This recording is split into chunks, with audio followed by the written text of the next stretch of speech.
तो जैसा कि लास्ट एपिसोड में हमने देखा था कि पाथ ऑफ डिस्ट्रक्शन ने शेनलान अकेडमी में तबाही मचा दी। डीमन वेयान के पास ज़्यानु आर्मर होने की वजह से उसका मरना लगभग इम्पॉसिबल था, इसलिए ज़ाओजिन ने 7 डेविल सोड अगेंस्ट द हेवन का यूज करते हुए उस डीमन पर 7 डेविल स्लैशेस रिलीज किए, जिसके चलते वेयान का किस्सा खत्म हो गया था। और अब ज़ाओजिन फ्लावर्स वैली के लिए रवाना हुआ ताकि वो उसके लवर यूजिन के बारे में पता कर सके।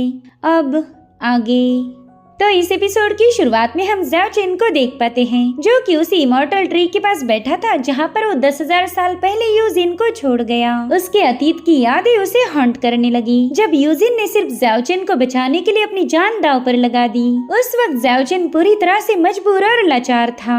वो चाहकर भी अपनी मोहब्बत को बचा नहीं पाया। यूजिन भी उसे छोड़कर जाना नहीं चाहती थी, मगर उनका साथ यही तक का है। किस्मत के इस फैसले को एक्सेप्ट करके यूजिन ने अपनी मोहब्बत को अलविदा कहा, मगर 10,000 सालों बाद भी ज़ाओजिन मूव ऑन नहीं कर पाया। और तभी उसे वो छोटी बच्ची नजर आई जिसके ओरिजिन के बारे में ज़ाओजिन को कोई आइडिया नहीं। वो उससे कह रहा था कि मुझे तुम्हारा रियल नाम नहीं पता, इसलिए मैं तुम्हें एक नया नाम देना चाहता हूँ। जिस पर वो बच्ची कह रही थी कि आप हमेशा यूजिन ये नाम दोहराते रहते हो, तो मुझे भी यूजिन ही बुलाए। मगर ज़ाओजिन कहता है कि तुम सवेरे की पहली किरण के साथ उस फ्लावर से बाहर आई थी, इसलिए मैं तुम्हें चेंजी बुलाऊंगा। चेंजी ये नाम उस बच्ची को भी काफी ज्यादा पसंद आया। वहीं पर ज़ाओजिन को यूजिन नजर आ रही थी। वो बताती है कि बरसात की एक रात में मेरे मास्टर को फ्लावर्स की वैली में बेहोशी की हालत में मिली थी, इसलिए उन्होंने मुझे यूजिन ये नाम दिया। यहाँ पर ज़ाओजिन को लगता है कि चेंजी यूजिन का रीइंकार्नेटेड फॉर्म होगी जो कि इमॉर्टल फ्लावर से पैदा हुई। साथ ही चेंजी को भी ज़ाओजिन के साथ काफी ज्यादा लगाव था, तो जरूर से इसके पीछे उनका अतीत जिम्मेदार हो सकता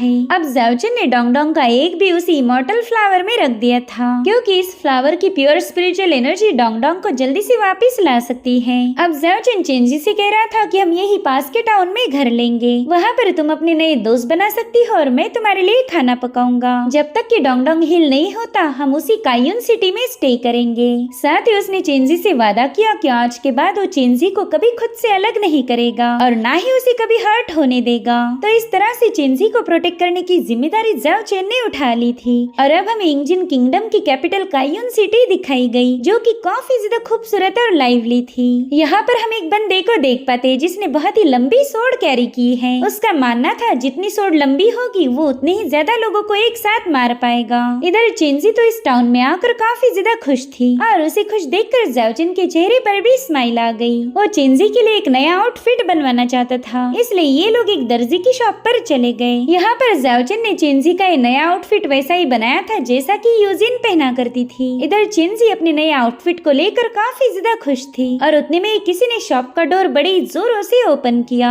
जिसके चलते चेंजी काफी जोरों से नीचे गिरकर उसे चोट लग गई। मगर वो ज़ाओजिन को बताती है कि सीनियर आप बिल्कुल फिक्र मत कीजिए, मैं पूरी तरह से ठीक हूँ। तभी ज़ाओजिन ने देखा कि एक घमंडी यंग मास्टर अपने चमचों के साथ वहाँ पर आया हुआ है। वेल इस बंदे का नाम है जोंग्यू। ज़ाओजिन उसे गुस्से में कहने लगा कि जल्दी से माफी मांगो, जिस पर जोंग्यू की चमची कह रही थी कि तुम्हारी लड़की ने ही रास्ता रोका था और अब तुम उल्टा हमारे यंग मास्टर पर ही चिल्ला रहे हो, इससे तो तुम्हारी मुसीबतें और बढ़ सकती हैं। साथ ही साथ जोंग्यू कह रहा था कि कोई मुझे माफी मांगने पर मजबूर करे ऐसा बंदा अभी तक पैदा नहीं हुआ। वहीं पर उसकी लवर कह रही थी कि हम नोबल फैमिली के लोग हैं, तुमने तो हमारे सामने इज्जत से पेश आना चाहिए। उनकी बातें सुनकर तो ज़ाओजिन इन लोगों पर काफी ज्यादा भड़क गया, मगर चेंजी नहीं चाहती थी कि यहाँ पर कोई लड़ाई हो जाए, इसलिए वो खुद होकर उस यंग मास्टर से माफी मांगने लगी। वो कह रही थी कि मैंने डोर के पास रुकना नहीं चाहिए था, अगर हमारी वजह से अनजाने में आप ऑफेंड हुए तो प्लीज हमें माफ कर दीजिए। इतना कहते साथ ही वो ज़ाओजिन से कहने लगी कि सीनियर अब हमने यहाँ से जाना चाहिए, मगर जोंग्यू कह रहा था ना अब तो तुम लोग यहाँ से नहीं जा सकते।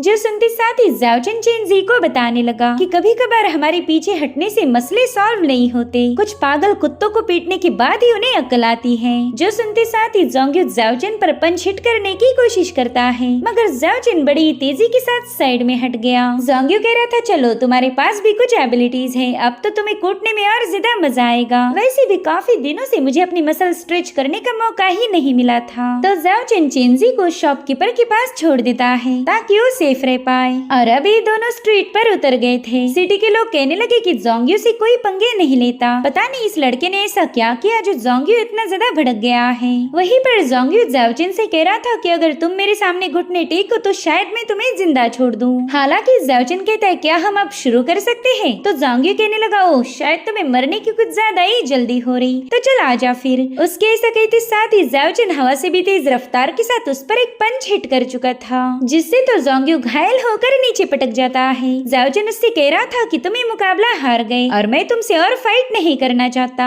इसलिए अब चुपचाप से हमारे रास्ते से हट जाओ, क्योंकि हम दोनों की पावर्स में बहुत बड़ा गैप है जिससे तुम इस जन्म में तो भर नहीं पाओगे। इधर जोंग्यू तो काफी ज्यादा गुस्सा हो गया। वो कहता है तू बस तीसरी रैंकिंग वाला मामूली सा कल्टीवेटर है, इसलिए मेरे साथ खुद को कंपेयर मत कर। और इतना कहते साथ ही उस बंदे ने अपनी जबरदस्त पावर का यूज करते हुए अपने ड्रैगन को वहाँ पर समन कर लिया, यानी कि जोंग्यू एक ड्रैगन नाइट था। उसका भयानक ड्रैगन अपनी पावरफुल एनर्जी से मार्केट में तबाही मचा रहा था।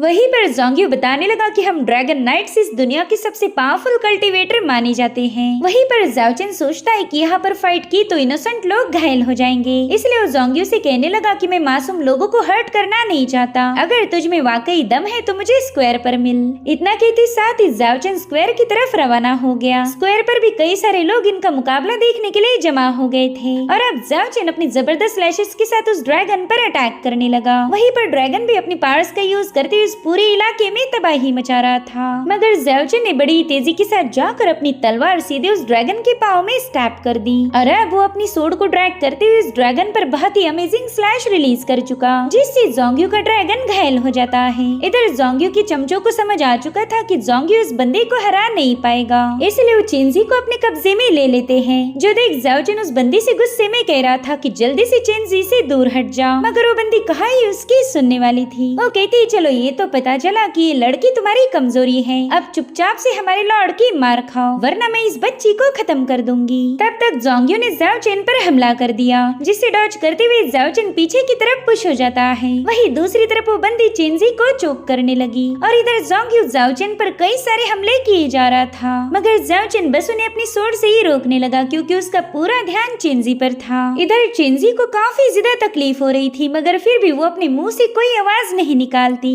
वो बच्ची ज़ाओजिन को कमजोर करना नहीं चाहती थी। जो देख उस लड़की ने चेंजी को बुरी तरह से टॉर्चर करना शुरू कर दिया। वहीं पर ज़ाओजिन बड़ी तेजी के साथ चेंजी को बचाने जा ही रहा था कि तभी जोंग्यू का ड्रैगन बीच में आ जाता है। वहीं पर वो लड़की अपने साथियों को बता रही थी कि ये बंदा हमारे लिए आगे चलकर बहुत बड़ा खतरा बनेगा और हम इसे खतरे को पनपने नहीं दे सकते, तो आज इसे यहीं पर मरना होगा। इतना कहते साथ ही उन लोगों ने चेंजी को हवा में उछालना शुरू किया। उस मासूम बच्ची को काफी बुरी तरह से टॉर्चर कर रहे थे और ज़ाओजिन चाहकर भी उसके पास पहुंच नहीं पाता, क्योंकि जब भी वो कोशिश करे जोंग्यू का ड्रैगन उस पर अटैक कर देता। साथ ही साथ वो ड्रैगन उस पर अपनी फायर से भी अटैक करने लगा। जो देख ज़ाओजिन हद से ज्यादा भड़क गया। वो अब हवा में जंप लगाती हुई अपनी लाइटनिंग पावर्स को एक्टिवेट कर देता है ताकि इस ड्रैगन का किस्सा यहीं पर खत्म कर पाए। मगर वो लोग कह रहे थे कि अगर तुमने ड्रैगन पर कोई भी अटैक किया तो हम इधर इस बच्ची को मार देंगे, जिसके चलते ज़ाओजिन को रुकना पड़ा और इसी का फायदा उठाते हुए ड्रैगन उस पर हमला कर देता है। इधर चेंजी काफी ऊपर तक फेंकी गई थी, तो ज़ाओजिन ड्रैगन फायर से जैसे तैसे बचते हुए उसे होल्ड करने चला गया, मगर वो उसे पकड़ पाई इससे पहले ड्रैगन अपनी टेल से ज़ाओजिन को काफी ब्रूटली नीचे पटक देता है। इधर वो यंग मास्टर्स बड़े ही मजे के साथ चेंजी को टॉर्चर कर रहे थे। उनके लिए तो ये बच्ची कोई इंसान ना होकर बस एक खिलौना थी। तब तक जोंग्यू अपने ड्रैगन पर सवार होकर ज़ाओजिन के सामने पहुंच गया। वो हंसते हुए कहता है कि तुम्हारी हालत तो बड़ी ही खस्ता हो गई। अरे अब वो अपने साथियों से कह रहा था कि चलो जल्दी से उस कीड़े को मेरी तरफ फेंको, जिसके चलते चेंजी अब सीधे जोंग्यू के कब्जे में पहुंच गई। वो बंदा उसका सिर पकड़कर कह रहा था कि तुम्हारी स्किन तो मक्खन जैसी सॉफ्ट है, तुम्हें क्रश करके मैं अपने ड्रैगन को फीड करूँ तो तुम उसका एक निवाला भी नहीं बन सकती। तुम तो बस एक यूजलेस जानवर हो जिसे जिंदा रहने का कोई अधिकार नहीं। इधर ज़ाओजिन गुस्से में कहने लगा कि तुम लोग कौन हो और किस घराने से हो, इससे मुझे कोई फर्क नहीं पड़ता, बस मेरी एक बात कान खोल कर सुन लो, आज तुम में से कोई भी जिंदा वापस नहीं जा पाएगा, ये मेरा तुमसे वादा है। मगर उन लोगों को तो ज़ाओजिन पर हंसी आ रही थी। वो बंदी उससे कहती कि तुम अकेले हमारा क्या ही उखाड़ लोगे। इधर चेंजी ज़ाओजिन से कहने लगी कि सीनियर प्लीज मेरी फिक्र मत कीजिए, और उतने में ज़ाओजिन ने गुस्से में आकर बहुत ही स्ट्रॉन्ग किलिंग इंटेंट को रिलीज किया। इन लोगों ने चेंजी को काफी ज्यादा टॉर्चर किया था, तो अब ज़ाओजिन उन्हें बस पनिश करेगा। और अब वो अपनी थंडर पावर्स को एक्टिवेट करते हुए जोंग्यू को खत्म करने के लिए उसके काफी करीब पहुंच गया, मगर जोंग्यू ने फटाफट से चेंजी को उसके सामने रख दिया। वो कह रहा था कि तुमने अटैक किया तो मैं इसकी खोपड़ी ही क्रश कर दूंगा। तो चेंजी को देखते साथ ही ज़ाओजिन अपना स्लैश दूसरी तरफ रिलीज कर देता है, जिससे वो उस स्ट्रक्चर पूरी तरह से डिस्ट्रॉय हो गया था। साथ ही जोंगी उस पर अटैक करते हुए उसे नीचे पटक देता है, मगर जोंग्यू ने देखा कि ज़ाओचेन ने तो उसके अटैक को डॉज किया था, इसलिए वो तुरंत ही हवा में फ्लाई करते हुए ज़ाओचेन को धमकाने लगा कि अगर तुमने मेरा अटैक डॉज किया तो मैं इस बच्ची को क्रश कर दूंगा। जिसके बाद वो अपने ड्रैगन पर सवार होकर ज़ाओचेन की तरफ आगे बढ़ रहा था। इधर ज़ाओचेन पूरी तरह से लाचार था। चेंजी को बचाने के लिए उसने अपनी तलवार नीचे रख दी। वो भारी दिल से कहने लगा कि ठीक है, मैं तुम्हारे अटैक को डॉज नहीं करूंगा। वेल, ये काफी ज्यादा इमोशनल सीन था। यहाँ से हमें पता चलता है कि कल्टीवेशन की दुनिया में इमोशंस के लिए कोई जगह नहीं। और अब जोंग्यू का ड्रैगन ज़ाओचेन को दबोचकर बड़े ही ब्रूटली घसीटते हुए जमीन पर क्रश करने लगा। उस इम्पैक्ट से वो जगह शेक हो रही थी। वहीं पर चेंजी अपने सीनियर के लिए तड़पने लगी। उसने देखा कि ज़ाओचेन अपनी आखिरी सांसें गिन रहा है। वहीं पर उसे तड़पता हुआ देख जोंग्यू और उसके साथी काफी जोर जोर से हंसने लगे। इन बेरहम लोगों के सीने में कोई दिल नहीं था। और फाइनली ज़ाओचेन की आंखें बंद हो गई, जिसके बाद हमें उसके माइंड स्पेस का सीन दिखाया गया, जहाँ पर ज़ाओचेन के साथ उसका डिमोनिक फॉर्म भी मौजूद था। वेल, ये बंदा फिलहाल जंजीरों में कैद है। वो ज़ाओचेन से कहता है कि तुम एक बार फिर से नाकाम हो गए। चलो बताओ, लास्ट टाइम तुमने इतना लाचार कब फील किया था? तो ज़ाओचेन घुटनों पर आके बताने लगा कि ऐसा मुझे तब फील हुआ था जब मेरी आंखों के सामने यूजिन ने अपना दम तोड़ दिया। तो डिमोनिक फॉर्म उसे कहने लगा कि तुम्हारी वजह से यूजिन मारी गई और आज चेंजी की मौत के जिम्मेदार भी तुम होंगे। तुमने चेंजी को इस टाउन में लाना ही नहीं चाहिए था। तुम्हें क्या लगा था कि इस बार तुम लोगों को बचा पाओगे? लेकिन नहीं, तुम जरा भी नहीं बदले। उसकी बातें सुनकर ज़ाओचेन की बॉडी से ईवल ऑरा रिलीज हो रही थी। वो ईवल फॉर्म उससे कहता है कि अगर तुमने उन कमीनों को ऑन द स्पॉट खत्म कर दिया होता तो शायद चेंजी उनके हाथों से इतनी टॉर्चर ना होती। और अब वो ज़ाओचेन के करीब जाकर धीरे से कहने लगा कि 10,000 साल पहले तुम्हारी वजह से यूजिन की मौत हुई थी, और क्या अब 10,000 साल बाद तुम चेंजी को भी मारना चाहते हो? उसकी बातें सुनकर ही ज़ाओचेन आउट ऑफ कंट्रोल होने लगा। वो ईवल फॉर्म उसे जागने के लिए बताने लगा। साथ ही वो कहता है कि रिवर्सल मिस्टिक आर्ट का यूज करके तुम बहुत ही खतरनाक पावर को गेन कर सकते हो। और अब हमें ज़ाओचेन का ईवल फॉर्म रिहा होते हुए दिखाया गया। सब कुछ खून में बदल चुका था। वहीं पर ज़ाओचेन की बॉडी से ईवल एनर्जी रिलीज होने लगी। साथ ही साथ उसका लुक भी बदल गया था। वो कहता है कि इस बार मेरी वजह से किसी मासूम की जान नहीं जाएगी। तब तक जोंग्यू की आर्मी भी वहाँ पर आ चुकी थी। जोंग्यू को लगता है कि वो चेंजी को मार के किस्सा यहीं पर खत्म करेगा, मगर उतने में ही ज़ाओचेन ने अपनी आंखें खोली। वो कह रहा था कि अपने मनहूस हाथ उससे दूर रख। और अब वहाँ पर ईवल स्ट्राइक्स काफी तेजी के साथ इरप्ट होने लगी, जिससे तो पूरी की पूरी कायून सिटी की नींव ही शेक हो रही थी। वहीं पर जोंग्यू तुरंत ही ज़ाओचेन से दूर हट गया, मगर ज़ाओचेन ने एक ही स्लैश रिलीज करते हुए उसका हाथ काट दिया था, जिससे चेंजी आजाद होकर सीधे ज़ाओचेन की गोद में आ जाती है।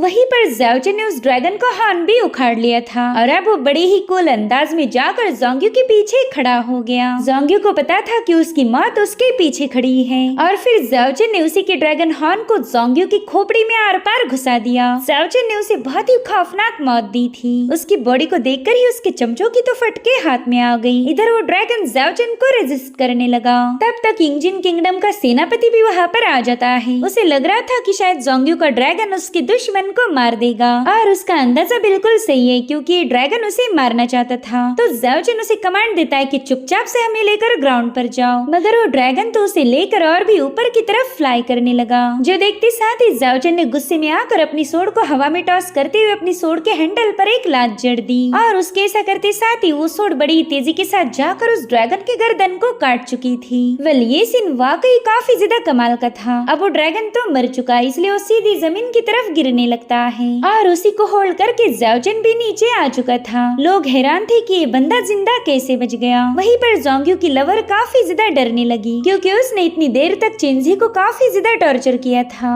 और वहीं पर ज़ाओचेन चाहकर भी इन लोगों को माफ नहीं कर सकता। उतने में ज़ाओचेन ने वही लॉन्ग सोड उस बंदे से छीन ली, जो कि थोड़ी देर पहले हमें दिखाई गई थी, और अब वो गुस्से में आकर उस लड़की की तरफ आगे बढ़ने लगा। तो उस लड़की ने भी डर के मारे एक सिपाही की सोड पुल कर ली। वो ज़ाओचेन से कहती कि मेरे करीब आने की कोशिश भी मत करना, वरना मैं तुम्हें मार दूंगी। तो ज़ाओचेन ने दूर से ही उसका हाथ काट दिया, और फिर वो उसका गला स्लिट करके उसे अपनी सोड की नोक पर उठाकर खत्म कर चुका था। बाकी बचे 2 नमूने आर्मी को बताने लगे कि जल्दी से इस बंदे को खत्म करो, इसने हमारे लॉर्ड जोंगू को ब्रूटली मार दिया है। अगर तुमने इसे मार दिया तो हम तुम्हें बहुत बड़ा इनाम देंगे। वैसे तो सेनापति ऐसा नहीं करना चाहता था, मगर नोबल फैमिली की कमांड को फॉलो करना उसका फर्ज है। वहीं पर ज़ाओ चेन उन सिपाहियों से कह रहा था कि मेरे रास्ते से हट जाओ, वरना मैं तुम पर कोई रहम नहीं दिखाऊंगा। इधर ये दोनों यंग मास्टर्स तुरंत ही वहाँ से भाग निकले और सोल्जर ज़ाओ चेन पर अटैक करने के लिए आगे बढ़ रहे थे। तो ज़ाओ चेन चेंजी से कहता है कि अपनी आंखें बंद रखो, वो एक खून खराबा इस बच्चे को दिखाना नहीं चाहता था। और अब ज़ाओ चेन उन 2 बंदों से कहने लगा कि मैंने तो पहले ही बताया था कि तुम में से आज कोई जिंदा नहीं बचने वाला, तो अब मेरे रास्ते में आने वाला हर एक शख्स मारा जाएगा। जिसे भी अपनी जिंदगी से प्यार है वो मेरे सामने नहीं आएगा। इतना कहते साथ ही ज़ाओ चेन बड़ी तेजी के साथ अपने स्लैशेस हिट करते हुए आगे बढ़ने लगा। उसकी स्ट्राइक्स इतनी ज्यादा भयानक थी कि उससे हिट होने वाला हर एक शख्स मारा गया। वहाँ पर तबाही का मंजर था, न जाने कितने सारे सिपाही मौत के घाट उतर रहे थे। इधर ये दोनों बंदे अपने सिपाहियों को बता रहे थे कि जल्दी से जाकर उस शैतान को खत्म करो। वहीं पर ज़ाओ चेन की तलवार ने न जाने कितने सारे गलों को स्लिट कर दिया। थोड़ी देर बाद वो पूरा स्क्वायर खून से लहूलुहान हो चुका था और वहाँ पर ज़ाओ चेन लाशों के ढेर पर खड़ा है और जिंदा बचे हुए सिपाहियों को धमका रहा था कि अभी भी वक्त है, मेरे रास्ते से हट जाओ। तभी वहाँ पर ज़ाओ चेन की दोस्त वांग भी पहुँच जाती है और ज़ाओ चेन से कह रही थी कि प्लीज रुक जाओ, यहाँ पर जो भी मसला हुआ था हम उसे पीसफुली सुलझाएंगे। अब ज़ाओ चेन का नाम सुनते ही कुछ लोगों ने तुरंत ही उसे पहचान लिया। वो कह रहे थे कि ये तो डोंगचू स्टेट का हीरो ज़ाओ चेन है। वहीं पर सेनापति कहने लगा कि मैं आपकी काफी ज्यादा रिस्पेक्ट करता हूँ, तो प्लीज इस वेपन को ड्रॉप कीजिए, हम लोग बात करके भी इस मसले को रिजॉल्व कर सकते हैं। तो ज़ाओ चेन ने अपनी तलवार नीचे कर दी। इधर वो यंग मास्टर्स कह रहे थे कि चलो फाइनली इसकी अकल ठिकाने पर आ ही गई, ये हमें मार ही नहीं सकता। इधर ज़ाओ चेन उस सेनापति को क्रॉस करके सीधे उन दोनों की तरफ आगे बढ़ता है, जो देखकर उनकी तो फटके हाथ में आ गई। और अब ज़ाओ चेन ने उनकी आंखों में खौफ देखने के बाद बड़ी स्टाइल के साथ उनकी गर्दन स्लिट कर दी। इधर सेनापति कह रहा था कि तुमने तो पूरे क्लैन का ही सफाया कर दिया, तुम्हारा ये क्राइम माफी के लायक नहीं है। तुम डोंगचू स्टेट के गार्डियन हो तो क्या हुआ, हमारे यांगजिन किंगडम में तुम्हारी मनमानी नहीं चलेगी। हालांकि ज़ाओ चेन का तो पूरा ध्यान चेंजी पर था, उसकी तरफ देखकर प्यारी सी स्माइल करने लगा। तो सेनापति ने तुरंत ही अपनी सिपाहियों को ज़ाओ चेन पर हमला करने का हुक्म दिया। ज़ाओ चेन कहता है कि आज यहाँ पर जो कुछ भी हुआ वो सभी ने विटनेस किया है, मैंने जिन्हें पनिश किया उनकी हरकतों ने ही उनकी मौत का फैसला लिया था। वो लोग मेरे हाथों मरना डिजर्व करते थे और अब जबकि मैंने जस्टिस सर्व किया तो अब मैं यहाँ से बिना कोई खून खराबा किए जाना चाहता हूँ। अगर तुम में से किसी ने मेरा रास्ता रोका तो मैं उस पर कोई रहम नहीं दिखाऊंगा। उतने में ही वहाँ की जमीन अचानक से शेक होने लगी। ज़ाओ चेन ने देखा कि यांगजिन किंगडम की फौज वहाँ पर आ रही है और ये प्रचंड आर्मी उसे वहाँ से जाने नहीं देगी। देखते ही देखते उन सिपाहियों ने ज़ाओ चेन का रास्ता रोक लिया था। वहीं पर हम जोंग्यू के फादर यांग को देख पाते हैं, जिसे अपने बेटे की लाश देखकर काफी ज्यादा गुस्सा आ गया। सेनापति उसे बताता है कि जनरल ये बंदा डोंगचू स्टेट का गार्डियन है, अगर हमने इसे खत्म किया तो डोंगचू स्टेट हम पर अटैक कर देगा। जो सुनकर यांग बस गहरी सांसें लेते हुए ज़ाओ चेन को घूरने लगा और फिर वो अपनी सिपाहियों से कहता है कि मैंने हमेशा यांगजिन किंगडम को प्रोटेक्ट किया, अगर आज तुम लोगों ने मिलकर इसे खत्म किया तो डोंगचू स्टेट हम पर अटैक करेगा और मैं तुम सभी को इस मसले में घसीटना नहीं चाहता, इसलिए मैं अकेले ही मेरे बेटे जोंग्यू की मौत का बदला लूंगा। हालांकि वो सिपाही कह रहे थे जनरल हम आपको अकेला नहीं छोड़ेंगे। जो सुनकर जनरल यांग जोर जोर से हंसने लगा, क्योंकि यही तो उसे चाहिए था। और अब वो अपने सिपाहियों को अपना आर्मर निकालने का हुक्म देता है। वो कह रहा था कि आज मैं तुम्हारा कोई जनरल नहीं हूँ, बस एक बाप हूँ जो अपने बेटे की मौत का बदला लेना चाहता। साथ ही साथ वो ज़ाओ चेन से कह रहा था कि तुम कोई गार्डियन ना होकर बस एक सन की कातिल हो। जो सुनते साथ ही ज़ाओ चेन कहने लगा कि मैं तो बस यहाँ से जाना चाहता था, मगर अब तुम सभी को निपटाने के बाद ही मुझे सुकून मिलेगा। तब तक वो सिपाही ज़ाओ चेन पर अटैक करने के लिए आगे बढ़ने लगे। तो ज़ाओ चेन चेंजी से कह रहा था कि तुम बस अपनी आंखें बंद रखो, थोड़ी देर में ये सारा शोर शराबा शांत हो जाएगा। और अब ज़ाओ चेन अपने कॉस्ट्यूम से एक बड़ा सा कपड़ा फाड़कर चेंजी को खुद की बॉडी से कस के बांध लेता है, ताकि वो अपने दोनों हाथों का यूज करके दुश्मनों का सफाया कर पाए। जिसके बाद वो बड़ी तेजी के साथ अपने सामने मौजूद आर्मी की तरफ भागने लगा। ज़ाओ चेन के पाँव से ही जमीन उखड़ रही थी और फिर उसने अपने एक ही स्लैश अटैक में यांग को काट दिया। जोंग्यू के साथ साथ उसका बाप भी खत्म हो चुका था। जिसके बाद वो बड़ी तेज रफ्तार के साथ उन सिपाहियों को भी खत्म करने लगा। ज़ाओ चेन की आंखों में अंगारे थे और उसका रास्ता रोकने वाला हर एक शख्स बस उसका शिकार। उन सिपाहियों को वन बाय वन ब्रूटली खत्म करते हुए वो वहाँ से जाने की कोशिश कोशिश कर रहा था, मगर जितनों को उसने खत्म किया उससे भी दुगनी तादाद में सिपाही वहाँ पर पहुँच गए। उन्होंने चारों ओर से ज़ाओ जिन को घेर लिया था और उतने में ज़ाओ जिन की मुलाकात हुई एल्डर यांगलिन से। वो ज़ाओ जिन की मदद करने यहाँ पर आ चुके थे। उससे पूछते ज़ाओ जिन आखिर तुम्हारा हावी वो कहाँ चला गया, जिस पर ज़ाओ जिन बता रहा था कि डोंगचू स्टेट के ओल्ड मॉन्स्टर ने उसे वापस ले लिया है। तो मास्टर यांगलिन उसे बता रहे थे कि यांगजिन किंगडम का मास्टर इसी तरफ आने वाला है, तो हमने जल्दी से यहाँ से निकलना होगा। मैं इन्हें डिस्ट्रैक्ट करूंगा और तब तुम सीधे शेनलान अकेडमी के लिए रवाना हो जाओ। जिसके बाद मास्टर यांगलिन ने वहाँ पर अपने पावर्स का यूज कर ज़ाओ जिन के लिए रास्ता बनाया, मगर तभी वहाँ पर आसमान में काफी सारी हलचल मचने लगी। दरअसल यांगजिन किंगडम का मास्टर वहाँ पर आ चुका था। वो कहता है कि तुमने मेरी रॉयल आर्मी का खात्मा कर दिया, यहाँ पर तबाही मचा दी। तुम्हें क्या लगा ये टाउरेन बस चुपचाप से ये सारा तमाशा देखेगा? इधर ये दोनों वहाँ से भाग रहे थे, मगर टाउरेन ने उन पर बहुत ही भयानक प्रेशर रिलीज करना शुरू कर दिया। वो कह रहा था कि तुमने अपनी ताकत का काफी अच्छे से शो ऑफ किया है, तो अब इसके अंजाम को भी भुगतना पड़ेगा।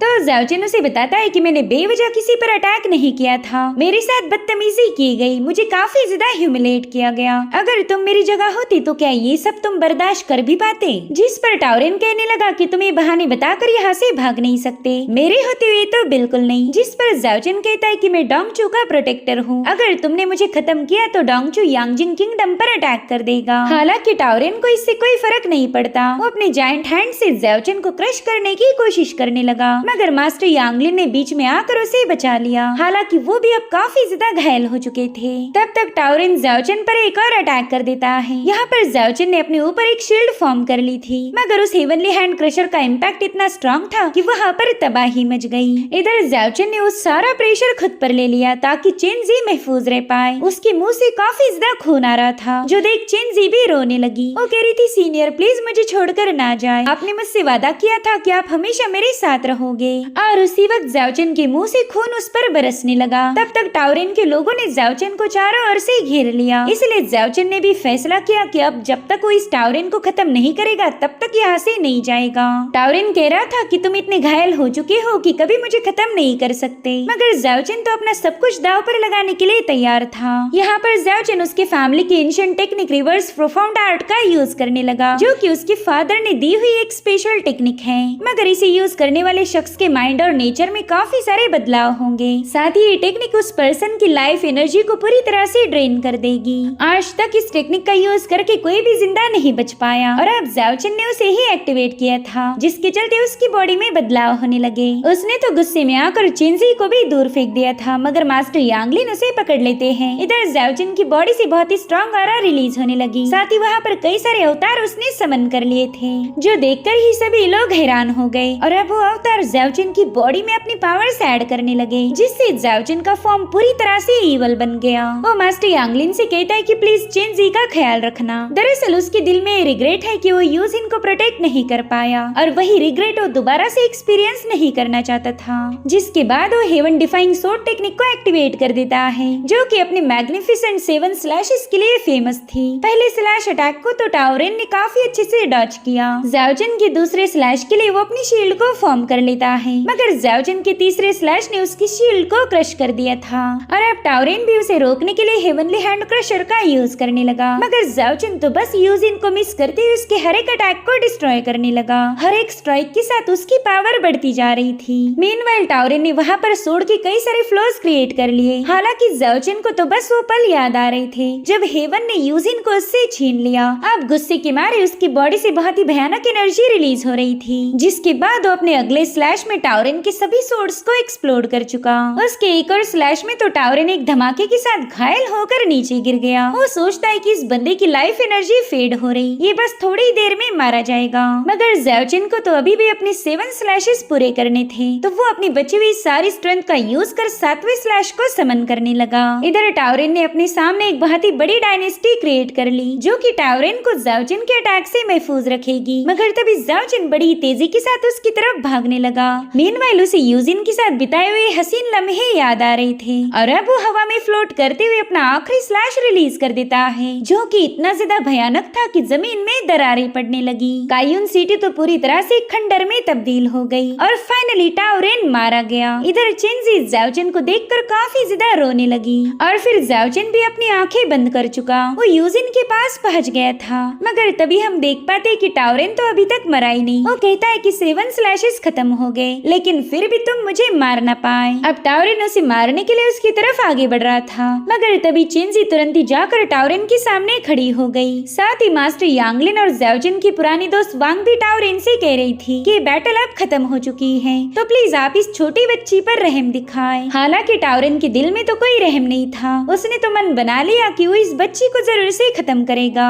इधर ज़ाओजिन यूजिन के पास था और तभी उसे चिंजी के रोने की आवाज सुनाई देने लगी, जो कि अपने सीनियर को उठा रही थी। साथ ही यूजिन उससे कहती, ज़ाओजिन हमारे मिलने का वक्त अभी तक हुआ नहीं, तुम्हें वापस जाना चाहिए। और फिर वो उस पे अचानक से शटर होने लगी। ज़ाओजिन एक बार फिर से यूजिन से दूर हो गया था। इधर टाओरेन चिंजी को मारने वाला था कि तभी ज़ाओजिन ने उसकी सोड के टुकड़े टुकड़े कर दिए। साथ ही साथ ज़ाओजिन की लाइफ फोर्स दोबारा से उसकी बॉडी में समाने लगी, जो देखकर टाओरेन के साथ सभी लोग शॉक हो गए थे। इतना ही नहीं, कई सारे सिपाही ज़ाओजिन को मारने के लिए वहाँ पर पहुँच गए, मगर तभी अचानक से आसमान से उन पर थंडर बरसना शुरू हो गया। दरअसल ज़ाओजिन का छोटा भाई डोंग डोंग वापिस आ चुका था और अब वो एक बड़े से ड्रैगन में बदल चुका है। वो कह रहा था, ज़ाओजिन जिसने भी तुम्हें हर्ट किया मैं जरूर से उसका बदला लूंगा। वहीं पर टाओरेन तो इस होली ड्रैगन को देखते ही वहाँ से भाग निकला। तो ज़ाओजिन डोंग डोंग से कहता है, मेरे भाई चल इसे फॉलो कर, मैं इस कुत्ते को मारना चाहता हूँ। और अब वो डोंग डोंग पर सवार होकर हवा में फ्लाई कर टाओरेन पर एक जोरदार स्लैश रिलीज कर देता है, जिसके चलते टाओरेन का किस्सा यहीं पर खत्म हो गया। वहीं दूसरी तरफ हम केजिन को देख पाते हैं, जो कि एक योद्धा को देख रही थी। यहाँ पर हमें पता चलता है कि केजिन अपने ही एक फॉर्म के पूरी तरह से कंट्रोल में है। दरअसल केजिन के सेक्ट में हार्टलेसनेस नाम की टेक्निक मशहूर थी और उसी टेक्निक के सील की वजह से ये फॉर्म क्रिएट हुआ। अब ज़ाओजिन ने यांगजिन किंगडम में जो कारनामा किया था उसकी खबर डोंगचू स्टेट तक भी पहुंच गई। इनफैक्ट ओल्ड मॉन्स्टर और प्रिंसेस शियू तो ज़ाओजिन की इस बहादुरी से काफी ज्यादा खुश थे। अगले सीन में हम ज़ाओजिन को देख पाते हैं, वो कह रहा था कि मेरे फादर ने मुझे बताया था कि अगर हेवन डिफाइंग ब्लेड के 7 स्लैशेस हिट करने तक कोई जिंदा बच पाया तो उस बंदे की लाइफ एनर्जी दोबारा से रिस्टोर होगी, और अगर 7 स्लैशेस पूरे होने से पहले ही वो मारा गया तो फिर उसका एग्जिस्टेंस पूरी तरह से मिट जाएगा। और शुक्र है कि मैं उस मूव को काफी अच्छे से यूज कर पाया। इनफैक्ट उस दिन से तो मेरी कल्टीवेशन और भी ज्यादा इम्प्रूव हो गई। उतने में डोंग डोंग उससे कहने लगा, मेरे भाई मुझे काफी ज्यादा भूख लगी है, क्या मैं चिंजी के साथ टाउन में जा सकता हूँ? तो ज़ाओजिन ने तुरंत ही उन्हें परमिशन दे दी, क्योंकि डोंग डोंग के होते हुए चिंजी को कोई खतरा नहीं था। और अब उनके वहाँ से जाने के बाद तुरंत ही असासिन्स ने ज़ाओजिन पर अटैक करना शुरू कर दिए। दरअसल इंजिन किंगडम ने ज़ाओजिन के सिर पर इनाम रखा था, इसलिए दुनिया भर से कई सारे लोग उसे मारने की कोशिश करेंगे। अब इनमें से कई सारे असासिन्स को तो ज़ाओजिन ने खत्म किया, मगर उसमें से एक भाग निकला और दूसरा घायल था। तो ज़ाओजिन उस घायल बंदे को एज अ कैरेज जैसा यूज कर उस बंदे के पीछे लग जाता है, जो देखकर टाउन के लोग भी हैरान हो गए, क्योंकि ज़ाओजिन एक बंदे की सवारी कर रहा था। और अब ज़ाओजिन ने उस बंदे को उसी के साथी पर पटक के दोनों को खत्म कर दिया। वो समझ गया था कि उसका इस टाउन में रुकना सही नहीं होगा, उसने जल्दी से शेनलान अकेडमी के लिए रवाना होना चाहिए। और उतने में ज़ाओजिन पर एक सोर्ड से अटैक हो गया। दरअसल वहाँ पर मिंग कीजिन पहुँच गई थी और ये बंदी बिल्कुल ही आउट ऑफ कंट्रोल हो चुकी है। उसका फॉर्म उसे बता रहा था कि इस बंदे पर रहम दिखाने की कोई जरूरत नहीं, जल्दी से इसे खत्म कर दो। तो केजिन ने भी वही किया, वो अपनी गोल्डन मून ब्लेड का यूज करते हुए उस पर अटैक करना शुरू कर देती है। ज़ाओजिन को तो समझ ही नहीं आ रहा था कि वो अचानक से उसकी दोस्त उसके खिलाफ कैसे हो गई। यहाँ पर ज़ाओजिन उसके हर एक अटैक को बड़ी तेजी के साथ डिस्ट्रॉय किए जा रहा था और उतने में डोंग डोंग वहाँ पर आ जाता है। तो केजिन ने उस पर भी अपनी फ्लाइंग सोर्ड से हमला कर दिया, मगर ज़ाओजिन बड़ी तेजी के साथ उसकी सोर्ड को एक्सप्लोड करते हुए केजिन को वहाँ से भगा देता है। दरअसल ये सब केजिन के फॉर्म का किया धराया था और वहीं पर ज़ाओजिन परेशान है कि आखिर केजिन उसकी खून की प्यासी क्यों बन गई। जिसके बाद ये लोग तुरंत ही शेनलान की तरफ रवाना हो गए। उतने में ही जेड रुई अपने आप बाहर आ जाती है। दरअसल चिंजी को इस रुई के अंदर से किसी की चिल्लाने की आवाज आ रही थी, जो कि आज तक ज़ाओजिन कभी भी सुन नहीं पाया था। वो समझ गया कि इस जेड रुई का भी एक सीक्रेट होगा। अब ट्रैवलिंग के दरमियान ज़ाओजिन को डार्क एनर्जी से भरा हुआ एक इलाका नजर आया, जिसमें ज़ाओजिन को एक बंदा दिखाई देता है जो कि सिंहासन पर बैठा हुआ था। ज़ाओजिन इस बंदे के बारे में जानना चाहता था, लेकिन फिलहाल के लिए वो कोई नई मुसीबत खड़ी करना नहीं चाहता, इसलिए वो सीधे शिनलान अकेडमी में पहुंच गया। वहां जाते ही तीनों एल्डर्स ने ज़ाओ चेन को मिलने बुलाया। वो उसे बताते ही कि हाल ही में एक डेथ फॉरबिडन लैंड और हेवन डिफायर अपीयर हुआ है। हमारे एंशिएंट रिकॉर्ड के अकॉर्डिंग 100,000 माउंटेन्स में एंशिएंट फॉर्मेशन का यूज कर एक फॉरबिडन लैंड को छुपाया गया था। वो 200 या 300 सालों में एक बार ओपन होता। उसमें एक ऐसा शख्स रहता है जिसकी बॉडी तो मर चुकी मगर दिल अभी भी जिंदा है और उसी को हेवन डिफायर कहा जाता है। साथ ही मास्टर ओयांग बता रहे थे कि वो पर्सन डिवाइन है या डीमन, इसके बारे में हमारे पास कोई जानकारी नहीं। बस रिकॉर्ड्स में इतना बताया गया कि वो बंदा हेवन एंड अर्थ को डोमिनेट कर सकता। तो ज़ाओ चेन कहने लगा कि सीनियर, मैं उस डेथ फॉरबिडन लैंड पर जाना चाहता हूँ, शायद वहाँ से मुझे मेरे ओरिजिन के बारे में जानकारी मिल जाए। तो मास्टर ओयांग कहने लगे कि वहाँ पर तुम्हें ढेर सारे गॉड्स की बोन भी मिल सकती है जो हमारे गॉड क्रिएशन टेक्निक में काम आएगी, मगर वहाँ पर तुम्हारा अकेला जाना सही नहीं होगा। मास्टर डोंगफिंग कह रही थी कि जल्दी दूसरे फैक्शन के लोग भी इसी मौके का फायदा उठाने के लिए यहाँ पर आने वाले हैं, इसीलिए तुम भी उनके साथ जाकर उस एरिया को एक्सप्लोर करना। अब रात के समय ज़ाओ चेन उसी हेवन डिफायर शख्स के बारे में सोच रहा था। उसे लगता है कि शायद ये बंदा भी 10,000 सालों पहले हुई जंग का सर्वाइवर है। इधर डोंग डोंग की विंग्स अचानक से ग्लो होने लगे और फिर सवेरा होते ही ज़ाओ चेन ने देखा कि डोंग डोंग तो निर्वाणा स्टेज पर जा चुका। वेल, डोंग डोंग ने फ्लावर्स वैली से ढेर सारी स्पिरिचुअल पावर एब्जॉर्ब की थी, इसलिए वो अब डिवाइन ट्रिबुलेशन को फेस करेगा। यहाँ पर ज़ाओ चेन को पता चला कि डोंग डोंग 6ठी लेवल का डिवाइन स्पिरिट ड्रैगन बनने वाला है। हालांकि डोंग डोंग को इसमें काफी ज्यादा तकलीफ होने लगी। साथ ही साथ वहाँ पर थंडर ट्रिबुलेशन इमर्ज होकर डोंग डोंग उसका मुकाबला करने लगा और फिर 3 थंडर स्ट्राइक के बाद अर्थ एंड हेवन का एसेंस एब्जॉर्ब कर वो एक डिवाइन स्पिरिट ड्रैगन में बदल गया, जो देख सभी लोग काफी ज्यादा खुश हो गए। मगर उतने में आसमान दोबारा से डार्क हो जाता है। साथ ही साथ वहाँ पर एक आई भी इमर्ज हो गई थी, जो कि कोई और नहीं बल्कि वही हेवन डिफायर था। डोंग डोंग की निर्वाणा एनर्जी ने इस पर्सन को अवेकन किया था और अब डोंग डोंग और उस पर्सन के दरमियान फाइट शुरू हो गई, जिसमें वो हेवन डिफायर डोंग डोंग को बुरी तरह से घायल करने लगा। उसकी इवल एनर्जी से डोंग डोंग सप्रेस हो गया था। साथ ही वो हेवन डिफायर अपने डिमोनिक हाथ से उसे क्रश करने लगा, मगर ज़ाओ चेन अपने भाई को ऐसे मरते हुए नहीं देख सकता था, इसलिए वो अपनी पावर्स का यूज कर उसका मुकाबला करने लगा। इसमें तीनों एल्डर्स भी उसका साथ देते हैं। इन सब ने अपनी पूरी ताकत लगाकर डोंग डोंग को प्रोटेक्ट करने की कोशिश की, मगर थोड़ी देर में वो तीनों एल्डर्स घायल हो गए थे। यहाँ पर ज़ाओ चेन ने एक बार फिर से रिवर्सल आर्ट का यूज किया था ताकि वो अपने छोटे भाई को बचा पाए, मगर ज़ाओ चेन को बचाने के लिए डोंग डोंग रोते हुए खुद ही उस स्ट्राइक के सामने आ गया। उसे पता था कि ज़ाओ चेन अगर ज्यादा कोशिश करेगा तो वो मारा जाएगा और फिर वहाँ पर एक जोरदार एक्सप्लोजन होकर डोंग डोंग की बॉडी वैनिश होने लगी। इस वक्त पर ज़ाओ चेन ने अपना भाई और दोस्त दोनों भी खो दिए और वो चाहकर भी उसे बचा नहीं पाया। हेवन डिफायर कह रहा था कि थ्रेट अब एलिमिनेट हो चुकी और फिर वो अपने आप वैनिश हो गया। इधर डोंग डोंग की मौत से सभी लोग मायूस थे और उतने में चेंजी के आंसू उस पर बरसते ही डोंग डोंग की सोल जाकर चेंजी के हाथ पर इम्प्रिंट हो गई। दरअसल चेंजी के पास डिवाइन बीस्ट प्रोटेक्शन की एबिलिटी थी और इसी वजह से डोंग डोंग को एक और मौका मिल गया। जैसे उसकी सोल पूरी तरह से रिस्टोर होगी, डोंग डोंग दोबारा से वापस आएगा और इसी से ज़ाओ चेन को राहत मिल गई। फिलहाल के लिए डोंग डोंग पूरी तरह से सेफ था, मगर ज़ाओ चेन को अब चेंजी के लिए डर लग रहा था क्योंकि डोंग डोंग चेंजी के साथ है तो हेवन डिफायर उस पर भी अटैक कर सकता था, इसलिए वो चेंजी की जिम्मेदारी तीनों एल्डर्स पर सौंप देता है। अब बाकी के फैक्शन के टॉप डिसाइपल भी शिनलान अकेडमी में आने लगे, जिसमें फैंटेसी मैजिक एकेडमी की एलिस, वॉरगॉड एकेडमी की लीजा और उसका भाई सोरेन, मास्टर किरिन, कियानलोंग और केजिन भी पहुंच गई थी। केजिन के साथ हम लिंजाई नाम के बंदे को देख पाते हैं। दरअसल ये सभी फैक्शन के लोग मिलकर फॉरबिडन लैंड को एक्सप्लोर करना चाहते थे और अब पूरा एक दिन ट्रैवल करके ये लोग उस फॉरबिडन इलाके में पहुंच गए थे। यहाँ पर ज़ाओ चेन केजिन को लेकर परेशान था, साथ ही उसके दिल में केजिन को मारने के लिए किलिंग इंटेंट क्रिएट होने लगा। ज़ाओ चेन को केजिन में टाइप्स 1 की इमेज महसूस हो रही थी। अब डेथ फॉरबिडन लैंड में जाते ही इन्हें हेवनली प्रेशर का सामना करना था, जिसमें ड्रैगन फ्लाई नहीं कर सकता, इसलिए ये लोग उस इलाके को पैदल ही एक्सप्लोर करने लगे।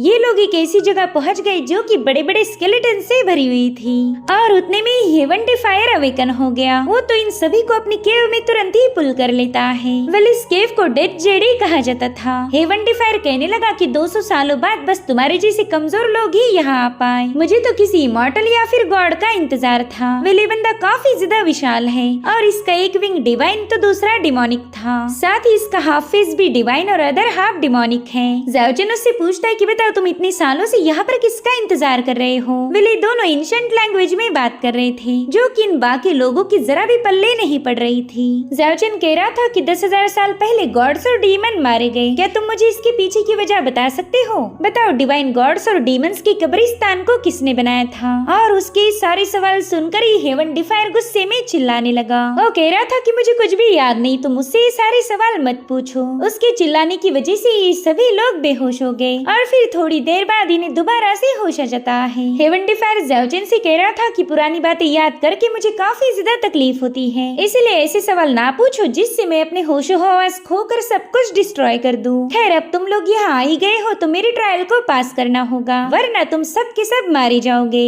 वेल इस ट्रायल को इथेरियल इल्यूजन रेल्म कहा जाता था। उसने इन सभी को एक रेल्म में ट्रैप कर दिया। साथ ही हेवन डिफायर बता रहा था कि तुम में से जो भी अपने हार्ट डीमन को हरा पाएगा वही यहाँ से जिंदा वापस जा सकता। तो सबसे पहला हमें ज़ाओजिन की ट्रायल दिखाई गई। हेवन डिफायर उसे बता रहा था कि इसमें तुम्हें कई सारी फेक चीजें नजर आएगी। दरअसल ये चीजें कोई और नहीं बल्कि तुम्हारे डर हैं, तो तुम्हें उनका मुकाबला करना होगा। अब ज़ाओजिन के पास कई सारी इवल शैडोज पहुंच गई थी, मगर ज़ाओजिन ने अपने फैमिली की मिस्टिकल टेक्निक का यूज करते हुए कुछ ही पलों में उस रेल्म को ब्रेक कर दिया, जो देखकर तो हेवन डिफायर भी इम्प्रेस हो गया था। अब हमें केजिन का इल्यूजन दिखाया जाता है। दरअसल उसके तियांताई सेक्ट का एक रूल था, ये लोग कभी भी अपने इमोशंस को खुद पर हावी नहीं होने देंगे और इसे ही द वे ऑफ हार्टलेसनेस कहा जाता था। भले ही बाकी सभी डिसाइपल्स ने इस आर्ट को मास्टर कर लिया, लेकिन केजिन सबसे पीछे थी। और फिर एक दिन अचानक से उसके तियांताई सेक्ट पर इवल कल्टिवेटर्स ने अटैक कर दिया। वो इवल कल्टिवेटर्स उनकी मास्टर को मारने वाले थे, मगर इमोशंस की जंजीरों में कैद केजिन अपने मास्टर को बचाने के लिए चली गई। केजिन की वजह से जो डिसाइपल बच सकते थे वो भी मारे गए। और फिर यहाँ पर तियांताई सेक्ट की एक मेन लीडर पहुंच गई। वो केजिन की इस हरकत से काफी ज्यादा गुस्सा थी, इसलिए उसने केजिन पर वे ऑफ हार्टलेसनेस का सील लगा दिया ताकि केजिन पर कभी उसके इमोशंस हावी ना हो पाए। इधर हेवन डिफायर ज़ाओजिन से कहता है कि मैं चाहता हूँ तुम इस बंदी के इल्यूजन में चले जाओ, मुझे तुम दोनों के बॉन्ड को नोटिस करना है। जिसके बाद हेवन डिफायर ने जबरदस्ती ज़ाओजिन को केजिन के इल्यूजन में भेज दिया। यहाँ पर ज़ाओजिन देखता है कि केजिन अपने किसी ओपोनेंट का मुकाबला कर रही और उतने में ही केजिन की नजर पड़ी ज़ाओजिन पर। ज़ाओजिन को देखते ही केजिन अपना वे ऑफ हार्टलेसनेस भूलकर सीधे ज़ाओजिन पर जबरदस्ती करने लगी। इससे हमें पता चलता है कि रियल केजिन ज़ाओजिन से प्यार करती है, मगर उसका फॉर्म उसे ऐसा करने की इजाजत नहीं दे रहा था। वहीं पर ज़ाओजिन उसके इल्यूजन में होने की वजह से वो अपनी बॉडी मूव नहीं कर पा रहा था। साथ ही उसकी बॉडी में मौजूद डेथ एनर्जी उस पर हावी हो गई और ये बात हेवन डिफायर भी नोटिस करता है। वो समझ गया कि ज़ाओजिन भी उसी के जैसा है, यानी कि उसकी बॉडी डेड थी मगर हार्ट जिंदा। और फिर ज़ाओजिन की बॉडी में मौजूद लाइफ एंड डेथ एनर्जी आपस में क्लैश करने लगी। ये सब देखते ही हेवन डिफायर का खुद पर का कंट्रोल खो गया और ये सभी लोग उस इल्यूजन से बाहर आ गए। उन्होंने देखा कि केजिन ज़ाओजिन पर जबरदस्ती करने में बिजी है। तब तक केजिन भी होश में आकर ज़ाओजिन पर ही हमले करने लगी, लेकिन तभी क़ियानलोंग ज़ाओजिन को प्रोटेक्ट करने के लिए बीच में आ जाता है। वो केजिन को बता रहा था कि ये सब तो हेवन डिफायर का किया धराया है, तुम इसका इल्जाम ज़ाओजिन पर नहीं लगा सकती। और उतने में लिंजाई ने अचानक से ज़ाओजिन पर अटैक कर दिया, मगर ज़ाओजिन की डिफेंसिव पावर की वजह से वो बंदा पीछे की तरफ पुश हो गया। वो कह रहा था ज़ाओजिन तुम एंशिएंट लैंग्वेज समझ सकते हो, क्या पता तुम भी इस हेवन डिफायर के साथी होंगे। अरे अब हमें यहाँ लाकर तुम उसके हाथों हमें खत्म करवाना चाहते हो। तो ज़ाओजिन बताने लगा कि मैं एक ओल्ड माउंटेन से बिलोंग करता हूँ और वहाँ की लैंग्वेज इस हेवन डिफायर के लैंग्वेज से मिलती जुलती है, इसलिए मैं उससे बात कर पा रहा था। उतने में ही हेवन डिफायर उनके करीब आकर उसे बताने लगा कि ज़ाओजिन सिर्फ तुम ही मेरे ट्रायल को पास कर पाए, इसलिए तुम्हें छोड़कर ये बाकी के सभी लोग मारे जाएंगे। जिसके बाद उस ज़ाओजिन को उनसे अलग कर बाकी सब पर हेवनली प्रेशर रिलीज करने लगा। और तभी केजिन भी उस एंशिएंट लैंग्वेज का यूज कर उस हेवन डिफायर से सवाल पूछती है कि बताओ 10,000 साल पहले सभी गॉड्स और डीमंस मारे क्यों गए। अब इस सवाल से हेवन डिफायर दोबारा से आउट ऑफ कंट्रोल हो गया, उसे काफी ज्यादा तकलीफ हो रही थी। साथ ही वो क्यों भी तहस नहस होने लगी। वहीं पर लिंजाई ने अपने साथियों का अचानक से कत्ल करना शुरू कर दिया, जो देख केजिन तो उसे रोकने के बजाय तुरंत ही वहाँ से भाग निकली। दरअसल लिंजाई ने इन लोगों को इसलिए मारा था ताकि उनका ब्लड सैक्रिफाइस कर एंशिएंट टेलीपोर्टेशन फॉर्मेशन को एक्टिवेट कर पाए। और फिर जैसे वो फॉर्मेशन एक्टिवेट हुआ लिंजाई तुरंत ही वहाँ से भाग निकला। दरअसल लिंजाई के हाथों कुछ लोग घायल हुए थे और कुछ ऑन द स्पॉट मारे गए। तो हेवन डिफायर ने भी होश में आते ही बाकी बचे लोगों पर अटैक करना शुरू कर दिए। लिंजाई बाहर आते ही लीजा के ड्रैगन को बताने लगा कि तुम्हारे मास्टर्स तो मारे जा चुके। प्लीज मुझे इस केव से थोड़ा सा दूर ले चलो। तो ड्रैगन भी उसकी बात मानकर वहाँ से रवाना हो गया। अब लिंजाई ने थोड़ी दूरी पर आने के बाद अपने अंकल को पैगाम भेजा कि डेथ फॉरबिडन लैंड काफी ज्यादा खतरनाक है, साथ ही यहाँ पर मेरा इनकाउंटर एक दानव से हुआ, तो उस केव से बाहर निकलने के लिए मुझे कुछ लोगों को मारकर उनका ब्लड सेक्रीफाइस करना पड़ा। अगर ये बात किसी और को पता चली तो हमारी लिन फैमिली बदनाम होगी, साथ ही मुझे भी मौत की सजा दी जाएगी। तो प्लीज हमारे क्लैन के पावरफुल लोगों को यहाँ भेज दीजिए। उस केव से बाहर निकलने वाला कोई भी शख्स जिंदा नहीं बचना चाहिए। वही दूसरी तरफ हेवन डिफायर ज़ाओजिन को बता रहा था कि 10,000 सालों से मैं एक हेवन बाइंडिंग फॉर्मेशन में ट्रैप हूँ। 200-300 सालों में हर बार कोई न कोई यहाँ पर आता रहता, जिनमें गॉड्स, मॉर्टल्स और डीमंस भी शामिल थे, मगर तुम्हारे जैसा लिविंग डेड तो पहली बार यहाँ आया है। तभी ज़ाओजिन उनसे पूछने लगा कि सीनियर, ये जो सारे स्केलेटन यहाँ पड़े हैं, क्या आपने इन्हें मारा था? जिस पर वो कहता है ना, सबको तो मैंने नहीं मारा, कुछ स्केलेटन तो मेरे यहाँ आने से पहले ही पड़े हुए थे। तो ज़ाओजिन कहने लगा कि शायद ये वही जगह है जहाँ पर 10,000 साल पहले जंग हुई थी। क्या आपको लगता है कि मैं आपको आजाद कर पाऊंगा? जिस पर हेवन डिफायर कहने लगा कि बाइंडिंग फॉर्मेशन में बहुत ही भयानक फोर्स छुपी है, जिसका मुकाबला मैं भी नहीं कर सकता। साथ ही मुझे ऐसा फील होता है कि मुझे इस जगह की रखवाली करने रखा गया था। सभी थ्रेट्स को एलिमिनेट करना ही मेरा काम है। मेरे ख्याल से इसी वजह से हेवन डिफायर ने डोंगडोंग पर अटैक किया था। हेवन डिफायर ज़ाओजिन को बताता है कि इस केव में एक बहुत ही पावरफुल फोर्स हिडन है, जो मुझे काफी हद तक फैमिलियर लगती। मेरा माइंड हमेशा मुझे बताता रहता कि मुझे उसे प्रोटेक्ट करना है। खैर, तुम भी मेरे जैसे ही किसी और के हाथ की कठपुतली हो। वही दूसरी तरफ लिंजाई ने भेजा हुआ पैगाम उसके अंकल को मिल चुका था, तो तुरंत ही अपने एल्डर्स और सिपाहियों को हुक्म देता है कि जल्दी से फॉरबिडन लैंड को सील कर दो। उस केव से बाहर आने वाले हर एक शख्स को खत्म कर देना, जिसके चलते लिन फैमिली के एल्डर्स इस फॉरबिडन डेथ वैली की तरफ रवाना हो गए। इधर ज़ाओजिन ने हेवन डिफायर को बता दिया था कि कैसे वो 10,000 साल बाद अचानक से अपने टूम से बाहर आया, जो सुनकर तो हेवन डिफायर काफी ज्यादा हैरान था। वो कहता है कि जिसने भी तुम्हें अवेकन किया है, उस बंदे की कल्टीवेशन हाईएस्ट लेवल को अचीव कर चुकी होगी, इसलिए तो गॉड और डीमन की कब्रिस्तान की पावर तुम्हारे अंदर ऐड कर चुका। तुम्हारे अंदर उसी कब्रिस्तान की लाइफ एनर्जी मौजूद है। साथ ही उन लोगों ने तुम्हारी बॉडी पर एक मिस्टीरियस फॉर्मेशन कास्ट किया ताकि डेथ एनर्जी से तुम्हें प्रोटेक्ट किया जाए, मगर फिर भी वो लोग तुम्हारी डेथ एनर्जी को पूरी तरह से ब्लॉक नहीं कर पाए। ये तो अच्छा हुआ कि तुम्हारी लाइफ एनर्जी ज्यादा स्ट्रांग होने की वजह से उन दोनों में एक बैलेंस बन रहा। अगर ये बैलेंस ब्रेक हुआ तो तुम मारे जाओगे। साथ ही हेवन डिफायर उसे बता रहा था कि तुम्हारी लाइफ एंड डेथ एनर्जी के ऑप्स को गॉड और डीमंस की पावर को कंबाइन करके बनाया गया है। वो दोनों ऑप्स तुम्हारी बॉडी को एज ए सप्लीमेंट यूज करके ग्रो होते जा रहे, तो जब तक वो पूरी तरह से ग्रो होकर पैदा न हो जाए तब तक तुम्हें मरने का कोई अधिकार नहीं। ये सब सुनकर तो ज़ाओजिन काफी ज्यादा शॉक हो गया। वो कह रहा था कि शायद मैं सिर्फ एक कल्टीवेशन की वेसल हूँ ताकि इन दोनों ऑप्स को नरिश कर पाऊँ। जिस पर हेवन डिफायर कहता है कि अगर ये वाकई किसी की चाल है तो उस बंदे ने पूरे 10,000 साल इस प्लान को सेटअप करने में लगा दिए। वाह, उसका प्लान तो गजब का होगा। पता नहीं ये लोग कौन होंगे और वो तुम्हारे जरिए क्या हासिल करना चाहते। और फिर वो अपनी पावर्स को ज़ाओजिन के ऑप्स के पास पहुँचा देता है, मगर इससे तो हेवन डिफायर की पावर काफी तेजी के साथ ड्रेन होने लगी। साथ ही साथ जेड रूई भी उसे रेजिस्ट कर रही थी। अगर हेवन डिफायर लगातार अपनी पावर्स ऐड करता गया तभी जाकर वो इन ऑप्स की मिस्ट्री को जान सकता था, मगर जेड रूई उसकी सारी पावर को एब्जॉर्ब कर रही थी, इसलिए हेवन डिफायर को वहीं पर रुकना पड़ा। तब तक ज़ाओजिन को भी होश आ चुका था। वो कहता है पता नहीं क्यों मुझे ऐसा फील हो रहा कि मेरी पावर काफी ज्यादा बढ़ चुकी है। तो हेवन डिफायर कह रहा था कि पता नहीं ये चीज क्या है, ये लगातार उन दोनों ऑप्स की पावर को डिवावर किए जा रही। तो ज़ाओजिन कहता है सीनियर, ये रूई तो मुझे एक केव में मिली थी। यहाँ पर ज़ाओजिन ने पूरी बात हेवन डिफायर को नहीं बताई थी। जो देख हेवन डिफायर कहता है बच्चे, तुम्हारे काफी सारे सीक्रेट्स हैं, तुम्हें अवेकन करने के पीछे किसी की बहुत बड़ी साजिश है। खैर, अब 4 दिन गुजर चुके, यानी कि हेवन बाइंडिंग फॉर्मेशन क्लोज हो जाएगा, इसीलिए जल्दी से यहाँ से निकल जाओ। अगर किस्मत ने चाहा तो दोबारा हमारी मुलाकात होगी। साथ ही साथ केव भी कोलैप्स होना शुरू हो गई। तो ज़ाओजिन पैनिक होते हुए अपने साथियों के बारे में पूछने लगा, जिस पर हेवन डिफायर बताता है कि वो तो मिट्टी में मिल चुके, उनकी फिक्र मत करो, जाओ जल्दी से जाकर अपने सवालों के जवाब ढूंढो। तो ज़ाओजिन बड़ी तेजी के साथ वहाँ से निकल पड़ा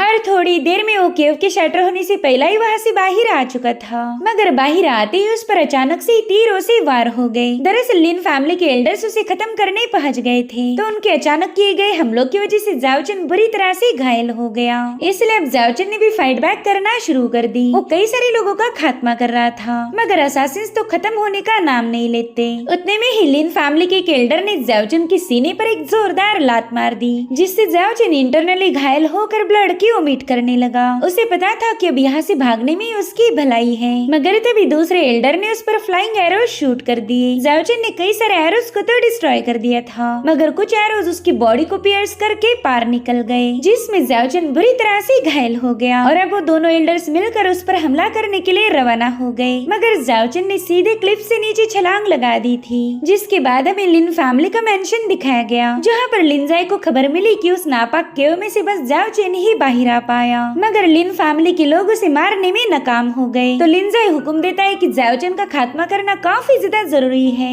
अपने और पावरफुल कल्टिवेटर्स को उसका शिकार करने के लिए भेज दो। मैं तो चाहता हूँ कि पूरी की पूरी आर्मी उसके पीछे लगा दो। तो बंदा तुरंत ही वहाँ से रवाना हो गया। उतने में ही मेंग केजिन वहाँ पर पहुँच चुकी थी। वो तो लिंजाई को खत्म करने के इरादे से यहाँ आई थी, ताकि जाओचेन पर उसने जो जबरदस्ती की थी ये बात मार्शल वर्ल्ड में किसी को पता न चले। इससे तो तियांताई से की इज्जत मिट्टी में मिल सकती है। तभी लिंजाई कहने लगा, फेरी मैं आपको काफी ज्यादा पसंद करता हूँ, इसलिए उस केव में जो कुछ भी हुआ मैं वो किसी के सामने रिवील नहीं करूँगा। साथ ही जाओचेन को भी खत्म करने का सारा बंदोबस्त हो चुका है, इसलिए आप बिल्कुल बेफिक्र रहें। आपका सीक्रेट मेरे साथ पूरी तरह से सेफ होगा। जो सुनते साथ ही केजिन वहाँ से रवाना हो गई। उतने में ही लिंजाई की सर्वेंट आकर उसे बताती है कि सभी एकेडमी के मास्टर्स और टॉप डिसाइपल आपका इंतजार कर रहे हैं। जिस पर लिंजाई कहने लगा कि हमें तो बस वहाँ का माहौल गर्म करना है, ताकि सबको मेरी कहानी पर यकीन हो जाए। तो बंदी कह रही थी, आप फिक्र मत कीजिए, उसका भी इंतजाम हो चुका। हमारे कुछ डिसाइपल वहाँ पर माहौल गर्म करने में आपकी मदद करेंगे।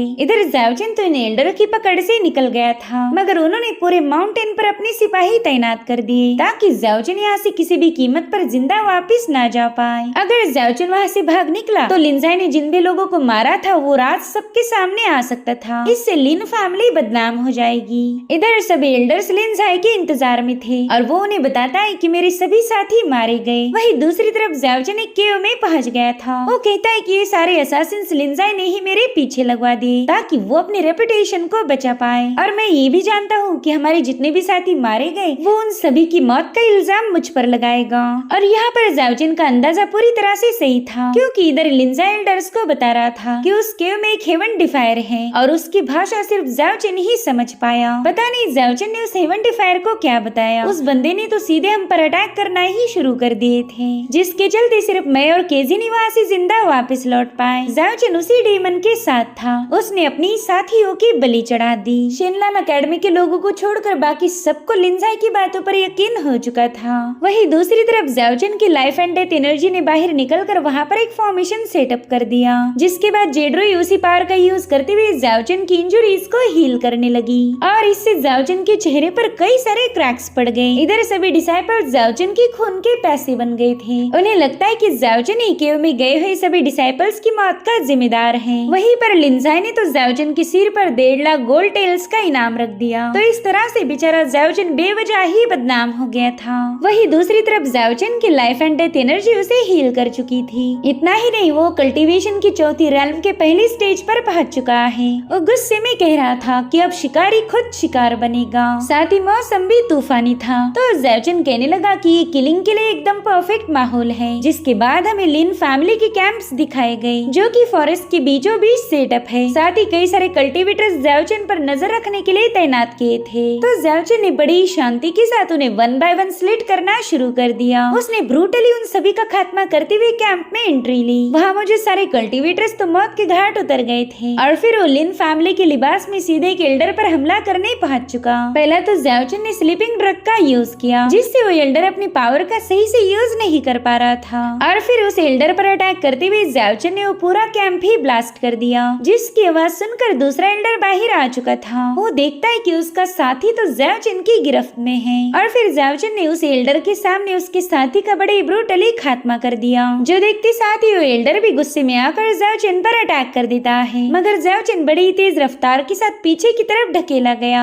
यहाँ पर जाओचेन अपनी थंडर पावर का यूज करते हुए मास्टर पर जोरदार अटैक कर देता है। वो कह रहा था, बुढ़ाऊ ये मत सोचना कि कोई तुम्हें बचाने आएगा, क्योंकि मैंने तो तेरे चमचों को ऑलरेडी फिनिश कर दिया। खैर मैं इतनी जल्दी तुझे नहीं मारने वाला, क्योंकि ये तो सिर्फ शुरुआत थी, असली शिकार तो अब शुरू होगा। इतना कहते साथ ही जाओचेन उस मास्टर के दूसरे साथियों की तलाश में रवाना हो गया। इधर हर एक सिटी में जाओचेन के वांटेड पोस्टर चिपकाए गए थे, जिसमें लिखा था कि जाओचेन डीमंस के लिए काम करता है और उसने उसने अपने ही साथियों का खात्मा कर दिया। हालांकि लोग इन बातों पर जल्दी यकीन नहीं कर रहे थे। कहीं ना कहीं उन्हें पता था कि ज़ाओ चेन ऐसा कर ही नहीं सकता, मगर लिनजाई के लोगों ने ज़ाओ चेन के लिए हेट फैलाना शुरू कर दिया, जिसके चलते ज़ाओ चेन के लिए पूरी सिटी में आक्रोश का माहौल क्रिएट हो गया। वेल सारी बातें पिपीलोंग ड्रैगन ने भी सुन ली थी। वो कहता है मसले कैसे खड़े किए जाए ये तो कोई ज़ाओ चेन से सीख ले। देखते ही देखते पूरी दुनिया इसके खिलाफ हो गई। इधर लिनजाई कह रहा था कि जितनी ज्यादा ऊंचाइयों पर जाओगे उतने ही जोरों से तुम नीचे गिरोगे। एक हीरो को डिस्ट्रॉय करना तो काफी ज्यादा दिलचस्प है। इधर ज़ाओ चेन कल्टीवेशन में बैठा हुआ था और तभी वो देखता है कि लिन फैमिली ने उसे चारों ओर से घेर लिया।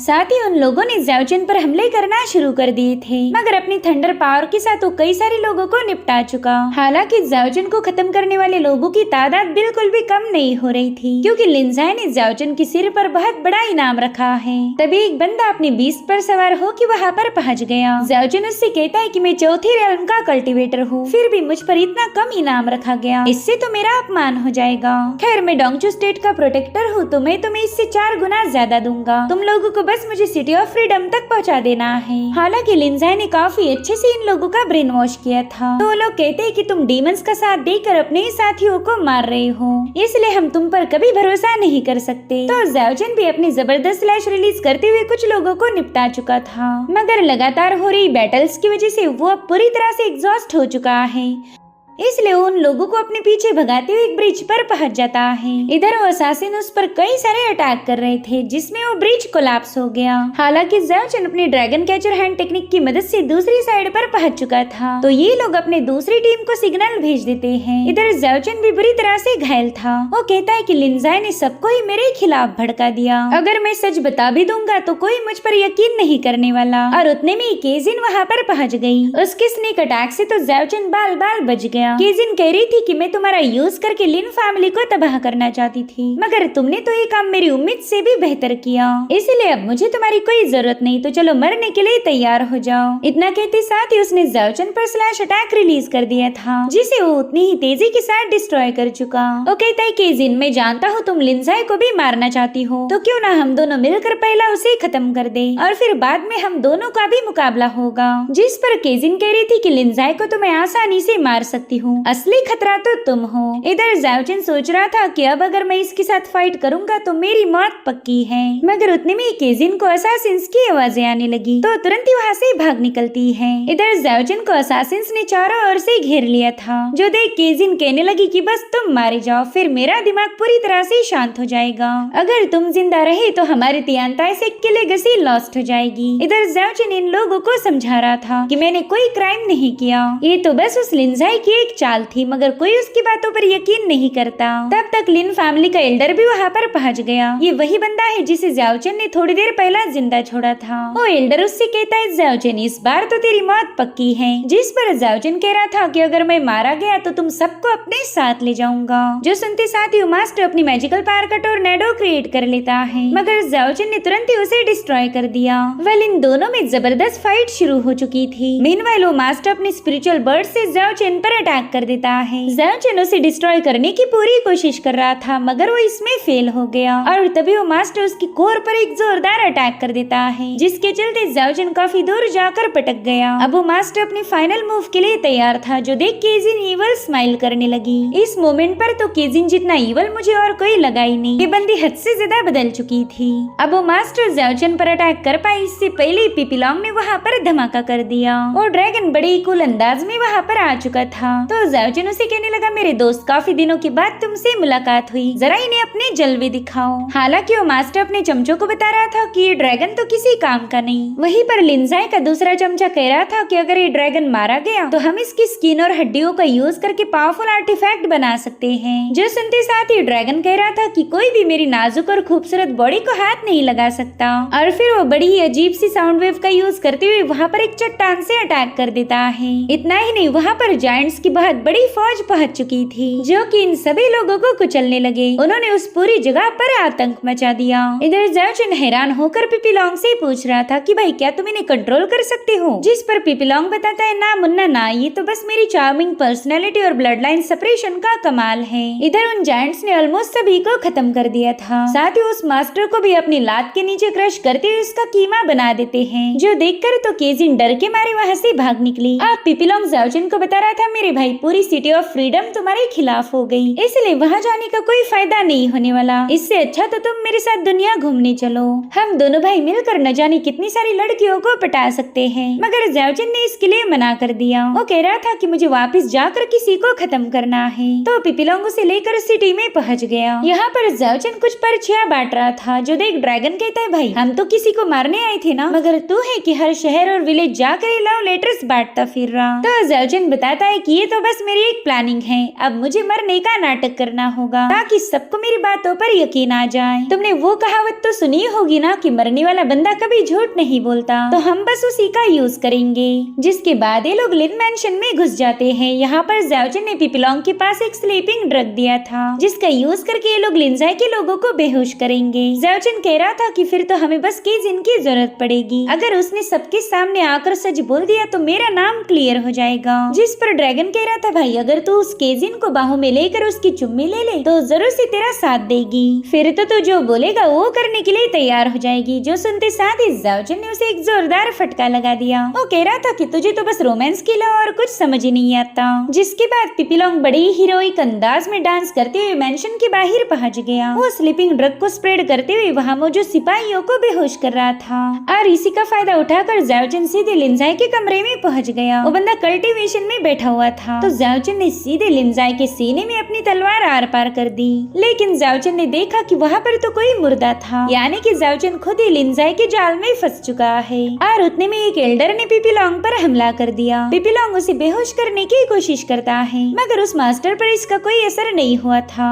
उतने में ज़ाओ ने उस पर पीछे से अटैक करते हुए इस मास्टर को घायल कर दिया। तब तक लिनजाई भी वहाँ पर आ चुका था। उसने ज़ाओ पर अपनी शुरिकन फैन से हमला तो किया, मगर ज़ाओ उस फैन को उसी की तरफ पास कर देता है। लिनजाई उससे कहने लगा कि माउंटेन से भागने में तो तुम कामयाब हो गई, फिर बेवजह यहाँ मरने क्यों आए हो। और अब लिनजाई के चमचों ने उस पर हमले करना शुरू कर दिए। हालांकि ज़ाओ को उन्हें खत्म करने में जरा भी वक्त नहीं लगा। जो देख लिनजाई सिटी में अपना एक सिग्नल रिलीज करवा देता है। उसे देखकर सभी लोग मेंशन की तरफ भागने लगे। वेल इन सभी को ज़ाओ को खत्म करके 1.5 लाख गोल्ड टेल्स हासिल करनी थी। इधर लिनजाई और ज़ाओ के दरमियान मुकाबला शुरू हो चुका, जिसमें लिनजाई ज़ाओ पर भारी पड़ गया था। जो देख ज़ाओ ने उस पर अपने थंडर फ्लाइंग स्वॉर्ड से अटैक किए, मगर वो बंदा बड़ी तेजी से उन्हें डॉज किए जा रहा था। इन दोनों की पावर्स तो एकदम इक्वल थी। जो देख पिपीलोंग कह रहा था ज़ाओ अगर तू मारा गया तो बस मरने से पहला मुझे मेरी कोर वापस लौटा देना, मैं अपनी भरी जवानी में कुंवारा मरना नहीं चाहता। इधर ज़ाओ ने लाइफ एंड डेथ टोर्नेडो को एक्टिवेट किया। वहीं पर लिनजाई शुरिकन मून स्लैशर का यूज करते हुए अपनी जायंट वेपन से उसका मुकाबला कर रहा था। इन दोनों में एक जबरदस्त क्लैश हुआ था, जिसमें बेचारा पिपीलोंग तो सीधे पेंटिंग जैसे चिपक गया। इधर ज़ाओ अपनी पूरी ताकत लगा रहा था और अचानक से उसकी रिवर्सल आर्ट एक्टिवेट हो गई, जिसके चलते लिनजाई का अटैक तुरंत ही डिस्ट्रॉय हो गया। दरअसल ज़ाओ ने कई बार इस टेक्निक का यूज करने की वजह से उस ज़ाओ